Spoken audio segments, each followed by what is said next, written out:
For a while now, the M1 Mac Mini here that I've got has been a really good tool for me in the studio. I edit so many videos on this thing, and I remember when it came out, I just liked the size of it. I loved how slim profile it was.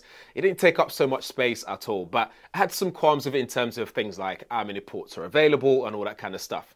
And fast forward to now, we have the new M4 Mac Mini. That's here. So this is the M4 version. There's also the M4 Pro version as well, which will give you a bit more. So in terms of this, you get 10 CPU cores, 10 GPU cores. You can have up to 32 gigabytes of unified memory, and you get 16 gigabytes of neural engine cores. On the Pro version, you get more, so you're talking 14 and then 20, and then you get 16 neural cores as well, and you can spec that one up to 64 gigabytes of unified RAM. In terms of storage space as well, you can get this one up to 2 terabytes, and the Pro version, you can spec that up till 8 terabytes as well. So that's basically it in terms of the differences between those somewhat. There are other nuances as well, but that's something to bear in mind. So we'll come back to that and why that matters a bit later based on my experience. But if we look at this in terms of the design though, you can see how much they have changed from the last time. So you can see the size difference there. It's almost like the older M1 version just swallowed the new one, and look at what we've got here. It's just tiny, so small. And if you still haven't got the gist of how small this is, I've also got my Apple TV here to show you how tiny this thing is. It's so small and portable. Yet they've been able to design this to give it the best, cooling possible. They've designed the bottom area there so it's more optimized for cooling basically, so which is good.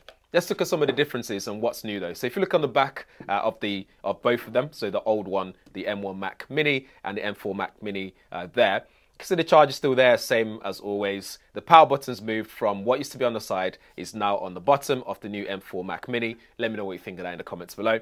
And then on the back, we've got the Ethernet ports on there as well. You can spec this for the 10 gigabytes, 10 giga Ethernet port and stuff like that. You got the USB-C ports on the back. We now have 3 on the back of the M4 Mac Mini, which are also Thunderbolt 4. If you go for the Pro version, M4 Pro, you would get Thunderbolt 5, which opens up a new world of how many monitors you can connect and what resolution and all that stuff.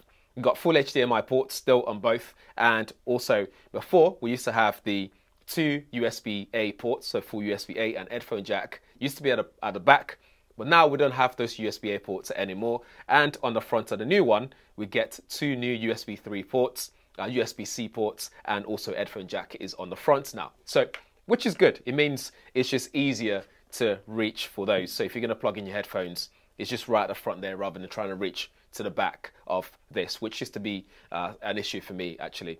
And having 2 USB-C ports at the front now makes it easy to plug in my peripherals and so on and so forth. I still have some USB-A stuff that I usually plug into my old M1 Mac Mini, but it just means now I'm going to have to upgrade those to USB-C versions of whatever they are. So I used to have like docking stations and stuff like that I used to plug in to get more ports. So I'm going to have to get those in USB-C form now just to cater for what this offers. But that's pretty much in terms of what's different. The new one is 5x5 in terms of size, which they've been pushing a lot. And this is designed for Apple Intelligence, of course, because we get the M4 the M4 chip in there. So obviously it's Apple Intelligence ready, which I've been trying out. You can summarize documents. You can do things like summarize emails, for example, and so much more you can do with it, which is pretty cool. In terms of usability, in the box you do get your charger, so it's ready to go. So there's not much to it as well, and this is fully sustainable in terms of sustainability, in terms of all the materials that's been used and stuff like that. So that's also kind of important to know, very good to know if you care about that kind of stuff. I do, so that matters to me. One thing I do love though is they haven't raised this too high, so that way it still fits underneath my riser that I've got on my desk, which is important. So that was one of the first things I was concerned about. I was like, oh, how high is this going to be? But when it arrived, I was like, okay, perfect. It fits where I need it to be. Moving on with usability, you can just connect to your current peripherals. So I use my big Magic keyboard here, that works really well with it, and also my Magic trackpad here, that works well with it as well. So I don't have to go out and buy extra stuff, and I can just connect this to my current setup. So my monitors and stuff like that, I can just connect them up and good to go. I've seen people use this with the Apple Vision Pro. I don't think they're promoting that as such or saying that's a thing, but I've seen people use it and connect it up and stuff like that, which is kind of interesting. I've got a Vision Pro myself, which I will be trying it out to see if it works, you know, might as well. But the main thing I want to do with this is, because I use it every day for work and stuff like that, I want to connect this up to my monitors and just use it the way I normally use it on a day-to-day basis. So that's it pretty much about the design and also the spec and stuff like that. Let's talk more about the ports though. So the Mac Mini with M4 will support 3 external displays for the first time, which is great. So 2 displays with up to 6K resolution at 60 Hz and 1 display with up to 5K resolution at 60 Hz over Thunderbolt.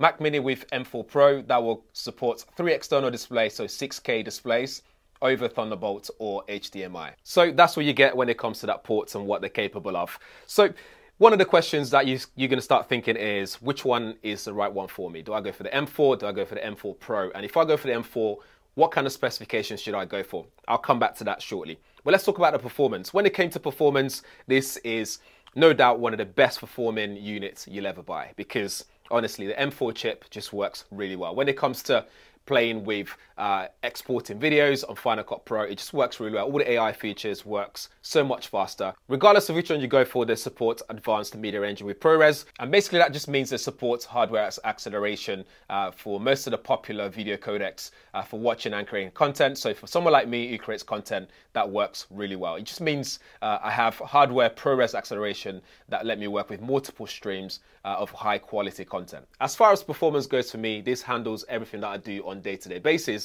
So photo editing, whether it's Photoshop, Lightroom, and also Final Cut Pro works really well. So faster exports compared to my M1 Mac, this is so much faster and it's sped up my workflow, which is very important. So I guess what you're thinking, which I was alluding to, is which one should you go for? Well, here's the thing to bear in mind. One thing I've noticed between even my M1 Mac and this new M4 Mac Mini is that the storage that you need to go for matters a lot, because if you go for the 256 gigabytes of storage and you're someone who works with a lot of media, this might not be the one to go for, because the system files itself, they take up around 200 gigabytes or so. So it takes up so much space when I checked on both. So I don't know if that's just me, but if it's just me, let me know in the comments below.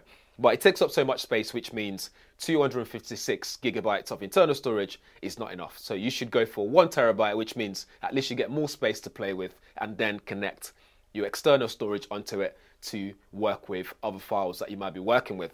Another thing to bear in mind is if you're going to be working with more complex 3D stuff, you might want to go for the M4 Pro one with bigger unified memory, so 64 gigabyte unified memory and also bigger internal storage. So that way, there's not going to be any hiccups. It's not going to run out of unified memory when you're trying to do those advanced, complex tasks, if I can get my words out. But that's pretty much what you have to consider in which one you pick. So if you're a student, for example, this is more than enough if you're going to be just editing documents and stuff, watching movies, just doing general tasks here and there. So you don't need a lot.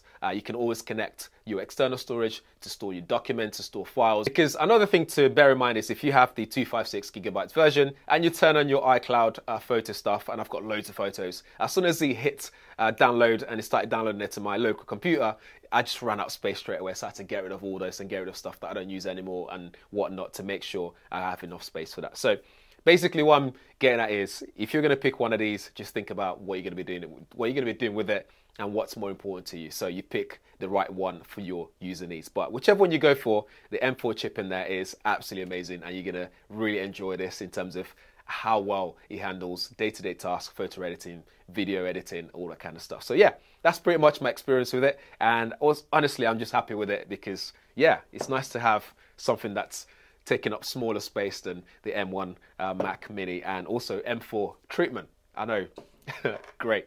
Anyway, let me know what you think in the comments below. If you have any questions, drop them there as well. And thanks for watching. I'll see you guys in the next one.